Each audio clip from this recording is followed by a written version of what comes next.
বাজারে মাছের মাথা পেলেই আমার আর মাছের মাথা দিয়ে অন্য কিছু করার কথা মনে থাকে না। একটাই কথা মনে পড়ে যায়, মুড়ি ঘন্ট। এত আমার ফেভারিট, আজকে সেটাই তোমাদের দেখাবো। সবাইকে ওয়েলকাম। তো মাছের মাথাগুলোকে ভালো করে ধুয়ে নিয়ে লবণ হলুদ মাখিয়ে কড়াইয়ে সর্ষের তেল দিয়ে গরম করে মাছের মাথাগুলোকে দিয়ে নিলাম। আমার কোথাও ভুল হলে তোমরা কমেন্ট করে জানাবে।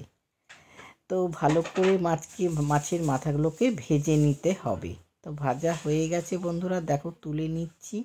আমি যেভাবে আমি করব, এইভাবে যদি তোমরা করো অসম্ভব টেস্টি খেতে লাগে। পোলাও ভাতের সঙ্গে তো অসম্ভব লাগে। তো সর্ষের তেলে দেখো করছি, সাদা তেলেও করতে পারো। কে কোথা থেকে দেখছো অবশ্যই কমেন্ট করে একটু জানিও। তো সর্ষের তেলের মধ্যে জিরে, গোটা গরম মশলা, তেজপাতা দিয়ে কুচনো পেঁয়াজ আর কাঁচা লঙ্কা দিয়ে ব্রাউন করে একটু ভেজে নেব। ভেজে নেওয়ার পরে দেখো ব্রাউন করে ভাজা হয়ে গেছে। ইতিমধ্যে কাঁচা লঙ্কা, আদা আর রসুনের পেস্ট দিয়ে আরও খানিকক্ষণ কষাতে থাকবো।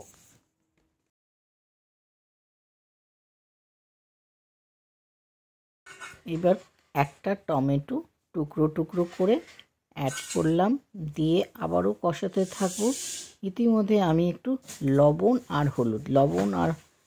দিলে কি টমেটোটা মজে ভালো, আর হলুদ দিয়ে দিলাম পরিমাণ মতন, দিয়ে একটু চাপা দিয়ে কষাবো।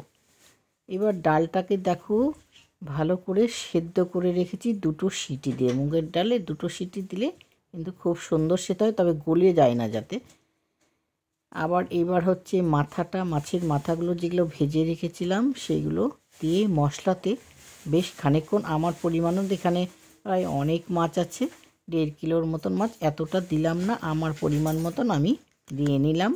নিয়ে এবার মশলা দিয়ে আবারও কষাতে থাকবো মাছের মাথাটাকে দিয়ে। এখানে ধনে গুঁড়ো, জিরের গুঁড়ো, গরম মশলার গুঁড়ো, লাল লঙ্কার গুঁড়ো সব আমার পরিমাণ মতন হাফ চামচ করে দিয়ে নিয়ে এবার ভালো করে আবারও কষাতে থাকবো যতক্ষণ মশলার গা থেকে তেল ছাড়বে না, কাঁচা গন্ধটা দূর হবে না। আর ডালগুলোকে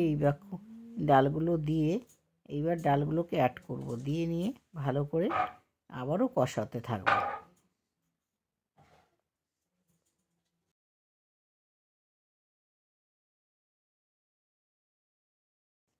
এবার খুব সামান্য পরিমাণে জল দিলাম, দিয়ে মটরশুঁটি অ্যাড করলাম। এই মুড়িঘণ্টে একটু মটরশুঁটি দিলে কিন্তু খুব ভালো লাগে শীতের দিনে বিশেষ করে।